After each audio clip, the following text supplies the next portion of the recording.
Bonjour à tous, comme toujours j'espère que vous allez bien. Aujourd'hui on se retrouve pour la deuxième partie du vlog avec Yves Rocher. Si vous n'avez pas encore vu la première partie, je vous laisse cliquer sur le petit lien en haut à droite. Alors comme vous pouvez le voir aujourd'hui, c'est changement de décor, on se retrouve au Maroc, au Palais Amani pour être exact, à Fès. C'est un endroit absolument magnifique. On est toujours ici avec Yves Rocher, mais cette fois pour découvrir la fondation Yves Rocher et le prix Terre de Femmes. Et pour rencontrer Souad, l'une des lauréates qu'on va découvrir très bientôt. Mais tout d'abord, on va découvrir la Médina. Il faut savoir que Fès est une ville qui est restée vraiment très authentique au Maroc. Évidemment, nous avions un guide pour nous expliquer un petit peu l'histoire de la ville, mais aussi pour nous guider, parce que la Médina de Fès, c'est un petit peu un labyrinthe. On a arpenté toutes les allées avec ces shops qui sont restés complètement authentiques. On a découvert de petites merveilles à chaque recoin. Vous allez le voir dans cette vidéo, mais ici les animaux sont vraiment très présents, ce qui n'était pas du tout pour me déplaire.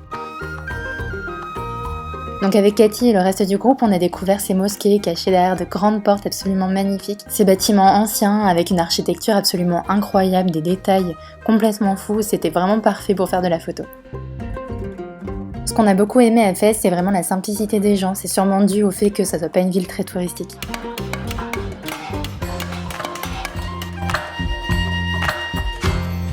Direction l'endroit incontournable de la Médina de Fès, c'est la tannerie. C'est un endroit absolument magnifique, en fait ils sont spécialisés dans le cuir ici. Et vous allez le voir, le paysage est juste incroyable.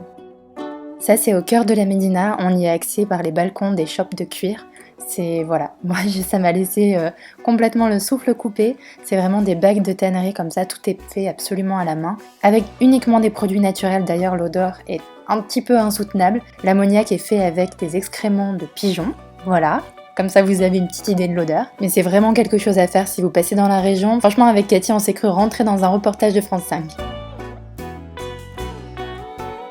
Après la tannerie, notre guide nous a ramené dans quelques petits shops vraiment spécialisés de la ville, notamment pour les épices. Donc on a testé des petites choses un petit peu particulières. Je vous avoue, je sais pas ce qu'elle m'a mis dans le nez, mais voilà, ça m'a dégagé en tout cas les narines. On a testé plein de choses, voilà, les savons.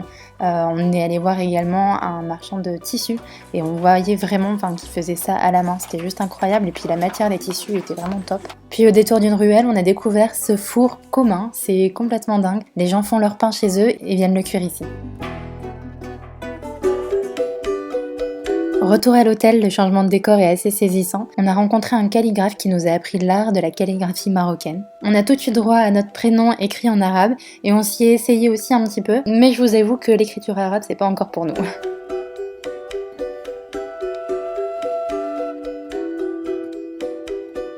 On a passé la fin de journée sur le toit de l'hôtel avec un bon thé à la menthe. C'était juste le moment parfait devant le coucher de soleil.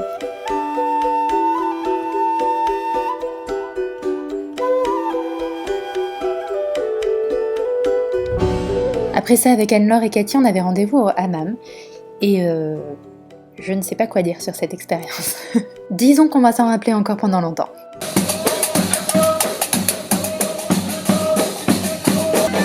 Je viens l'heure du dîner, ici c'est toujours un moment de fête, la musique est toujours présente, c'est hyper agréable.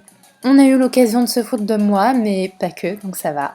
Désolée Anne-Laure, mais j'étais obligée. On a vraiment passé une super soirée, à chaque plat il y avait de la musique, on dansait, on faisait la fête. Et le lendemain, c'était un peu différent.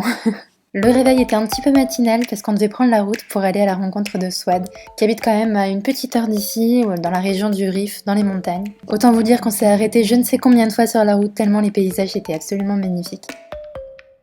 Et donc tout en haut dans les hauteurs, on a retrouvé la ferme de Souad, c'est l'ancienne maison parentale. On veut montrer l'exemple ici et que les agricultrices, agriculteurs fassent la même chose. Voilà, Souad c'est cette femme qui franchement force l'admiration. Elle a remporté le premier prix Terre de Femmes en 2016 et son engagement c'est de former les femmes de sa région à l'agriculture biologique. Alors elle fait plein de choses, de l'olivier, du petit épeautre et tout est absolument bio, complètement bio. Elle est pour la biodiversité, pour la permaculture même, on a appris vraiment plein de choses nouvelles avec elle. Et les cueillettes, comme nous ce qu'on fait, donc ça c'est-à-dire cueillette à la main et ça dépasse pas 48 heures pour aller être trituré. Donc après avoir fait notre petite récolte d'olives, on est allé manger parce que oui, ça c'est la vie. La nourriture marocaine c'est juste un délice. Voilà, ce plat de couscous, on l'a terminé quasiment entièrement. Évidemment à la marocaine, on mange tous ensemble dans le même plat. Après manger, on est retourné à la découverte de ce que fait Souad parce qu'elle fait vraiment énormément de choses, notamment le petit épeautre qui est l'une des plus anciennes céréales cultivées et consommées par l'homme. On a dégusté aussi de bonnes clémentines et je vous jure, les meilleures clémentines que j'ai jamais mangées. Puis au retour, j'ai fait la rencontre de ce petit bébé chat trop mignon. Swad nous a expliqué qu'ils l'ont retrouvé dans les champs, tout bébé, complètement malade, et sa mère l'a nourri uniquement avec du miel de la maison et ça l'a complètement guéri. En fin de journée, on a fait la récolte du safran. Je savais pas que ça se passait comme ça, c'était hyper intéressant. On y a rencontré aussi un homme, un Suisse, qui je pense ne verra jamais cette vidéo puisqu'il a décidé de faire une totale déconnexion de la vie moderne. C'était assez dingue et hyper intéressant. Puis avec Cathy, on a attendu le coucher de soleil qui était encore une fois juste incroyable comme la majorité de ce voyage.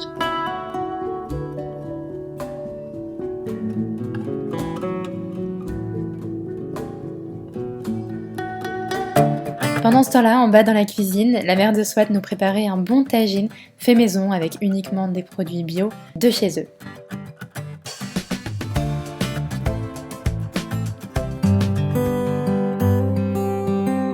Déjà le dernier jour, on est un petit peu nostalgique, on continue à prendre des photos pour immortaliser la chose. Swad profite de ce dernier petit moment pour nous présenter ses ruches et nous expliquer sa façon de collecter le miel de façon tout à fait respectueuse pour les abeilles. Et le miel le voilà, on s'en est tartiné sur nos crêpes marocaines, c'était juste un délice. Et c'est déjà l'heure des adieux, donc je dis au revoir à ce petit chat que j'avais complètement adopté. On range les valises, on dit au revoir à Swad et en espérant de se revoir vraiment prochainement. Parce qu'avec Cathy, on a vraiment apprécié ce séjour, la rencontrer, c'était peut-être pas dans le confort dont on a l'habitude, mais tellement enrichissant. Alors sur le chemin du retour, on s'est arrêté à la coopérative, là où justement Swad amène ses olives pour faire son huile d'olive. Encore une fois, évidemment, on n'est pas à l'usine, c'est assez artisanal, mais c'est bio, c'est certifié, et en tout cas, nous, ça nous a vraiment donné envie de revenir pour faire le plein d'huile d'olive, parce que je vous assure, ça n'a absolument rien à voir avec ce qu'on a l'habitude de goûter. Et voilà, cette vidéo est déjà terminée. Très sincèrement, avec Cathy, on avait un milliard de choses à vous raconter encore, tellement c'était enrichissant. Mais c'est difficile de vous expliquer tout ça en vidéo, donc ce sera peut-être pour une prochaine fois. On vous fait plein d'énormes bisous et on vous dit à très bientôt pour de prochaines vidéos.